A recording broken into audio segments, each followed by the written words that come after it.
Good morning. Today is the 16th of February 2013. Here's all the news it's worth talking about today. To put it bluntly, Ricardo Martinelli is fed up. He went off on a rant during the inauguration of a fair in Sona. It is in the province of Veraguas. He says he's tired of what he calls opposition media. In other words, the news outlets like La Prensa and the Telemetro and whoever else that are not under his control that go against him, and that he's specifically talking about the Finmeccanica case, and he's talking about the Showpro case in which a former comptroller came out and said that supposedly his son is the owner of the company Showpro. So he's basically just went off on a rant, and he's just pissed because these people are dragging, he says, him and his family into things that he has nothing to do with, and just an expression of frustration. So he's going to go after him, and he's going to do everything he can, and in reality it's political.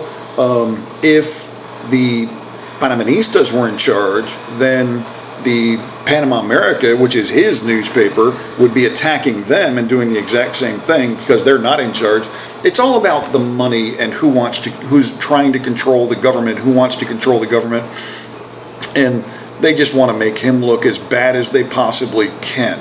Now, is there an element of truth in a lot of these allegations? Yes. Are they corrupt?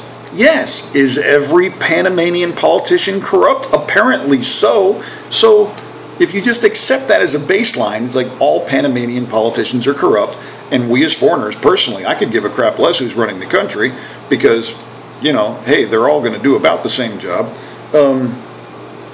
Whatever, I just watch these guys in this continuous dogfight between the different parties. So anyway, today Martinelli's pissed off at the opposition media, and it's a headline in every news outlet picked it up when he goes off on a rant, and everybody picks it up. Okay, over to the Panama America. Here we have today the president of the Showpro company. This is about the contract with that Puerto Rican reggae guy, Don Omar, who was going to do a contract, then he didn't do a contract, then he said he didn't get paid. These guys said, here's the contract, and we sent them the money. Then the guy came out and said, I'm not a crook, I'm not a thief, you're all full of shit, da-da-da. He sent the money back. Don Omar, after like 1 day before saying, that's bullshit, I never received a dime. The president of Showpro comes up on a press conference and says, here you go, here's the $107,000 that this guy returned to us. Now he's saying if he doesn't issue a public apology, they're going to sue him anyway. So, and he also came out and said that the president's son doesn't have anything to do with his company, Showpro, that he provides services to the government, and he's going to continue to provide services to the government. It's a contract deal. It's a government contract. It's got nothing to do with Martinelli's son. So, anyway, the Showpro Don Omar's flap from Carnival continues just a little bit. Okay. Here we have in TVN, the government reported on the increase of the amount of money that they are receiving every year in the form of taxes. The money went up by $900 million during 2012. They received a total of $6.49 billion in taxes and income, and they spent more than $7.7 billion. So they have deficit spending of about $1 billion. There are caps on what they can do and how much they can spend in deficit, how much borrowing they can do, and they're within those caps. The numbers are reasonable. It's like 42% of GDP or something. So as the GDP increases, then you can borrow more within that bubble and staying within the cap. So they're flying within those rules. But it still means that in the 5 years of the Martinelli government, they're going to have spent about $38, $39 billion in total, in total, 39 billion in 5 years. That's why everybody likes Martinelli, is because he's spreading around a lot of money. He's got all this money coming in, and they're spending it, and they're putting it back into the economy, and there's a lot of people getting friggin' rich down here, and it's all good. Everybody's happy, except for the people that are not. Except for the people that are in the Panamista Party or the PRD, because they're not getting paid, because they can't do business with this guy, because they're not going to give any friggin' contracts. The only thing he got left is snipe at him from. You see how it's all tied together? Anyway, okay, so that's that. The government and the size of the government, the size of the economy, the amount of money that's coming in continues to be more and more and more, and they're spending all of that money on infrastructure for the most of it. Okay, now, you know how every now and then you see these shootings, and it's like Joe Blow was killed in San Miguelito or in Tucumán or whatever. Okay, here's a guy, his name is Boris Fogel, okay? He was gunned down in his SUV. Where was he gunned down? Coco del Mar. This is like the neighborhood where the president lives. Hello? It's a Peruvian Panamanian businessman. He went to prison back in 1999, 49 years old. He was convicted of a sentence of international drug trafficking and money laundering. And normally they get about 6 or 8 years for that kind of stuff. So he got out, and now he's dead. The point being is that these money laundering, drug trafficking kind of guys, if they want to do away with you, you're dead. And it doesn't matter where you are. You can be in the best neighborhood in town where the president lives. Doink, doink, bye, see ya. Thankfully, 99.9% of the time, that kind of crime and violence goes right by, it misses the expats in Panama. The English-speaking community down here doesn't get involved in drug trafficking, doesn't get involved in money laundering, and they pretty much stay away from those kinds of people. So, for the most part, they get missed. This kind of stuff happens, but it happens in Panama all the time. Thankfully, it doesn't happen to us. Okay. Here's a guy. This is in the Critica. 38-year-old guy, Pedro Abrigo Navarro, was cutting down a tree up in Bocas del Toro, and he's been doing this for years, and experienced guy. It's his job to cut down trees. Cut down a tree, the wind blew, tree fell on him, killed him. Poor guy, he's dead.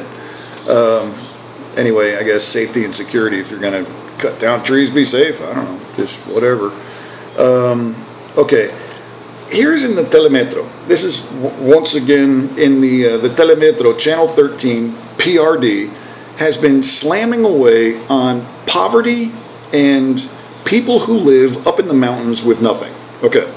It's always very easy to grab a television camera, go up into the mountains, find somebody who's living in a condition of extreme poverty, and then say, see, there's poverty in Panama.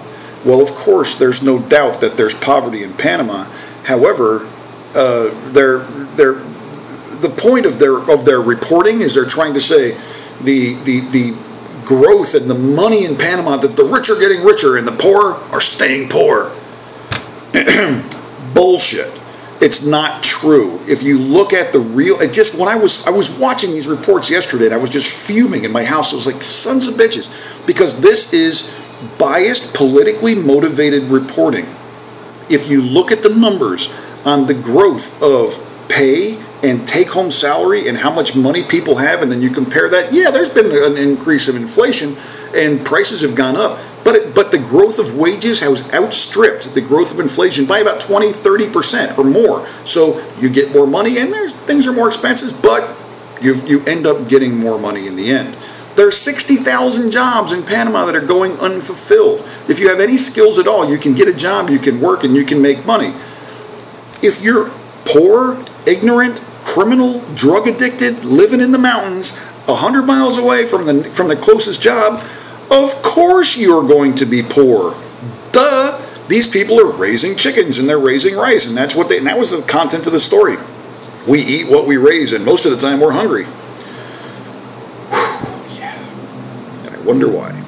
Anyway, Telemetro, once again, politically motivated reporting, not complete, not quite right, leaving out some of the most important facts. Bugs me.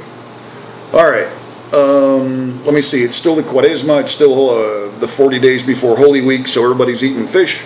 And the story that the inspectors, health inspectors, and the Aquadeco, the consumer protection guys, they're doing a bunch of inspections on the fish market to make sure that everything's up to standards, they're not price gouging, da-da-da-da-da-da. So, 14 vendors were fined about $100 a piece for things like not wearing a hairnet or not having an apron on or cutting fish on a wooden block instead of something that, like stainless steel that can be cleaned and stuff like that. So anyway, they're all over the fish market because they know that during this next 6 weeks, everybody's eating a lot of fish. So, okay. Last thing, I'm over time here. In the Dia Dia, in the area of San Miguelito, in the last 2 weeks, there have been like more than 1,000 cases. They say it's a virus. There's a virus going around which causes diarrhea and vomiting. Okay, there's been lots of cases, not only in San Miguelito but in other parts of the city. It's actually pretty common. it's actually very common for people when they come back from carnival. They're sicker than dog shit because they've been sleeping on the floor. They've been eating the carne en palito, the meat off the streets, the monkey meat off the streets and shit. They've been doing things they don't normally do. Then they come back and they've got diarrhea and vomiting. So it's for this period of time. It's actually it occurs every year. It happens. The same thing happens every year. People get sick at this time. So anyway, heads up. The health advice is wash your hands. Just the real standard don't get sick or don't allow somebody else to infect you kind of health measures. And if you do that, then you're not going to get sick with this stuff. Cook the crap out of your food and stuff like that. Okay, that's it for Saturday. Once again, thanks for watching. Today is Saturday the 16th of February 2013. Hope you have a great day. Bye now.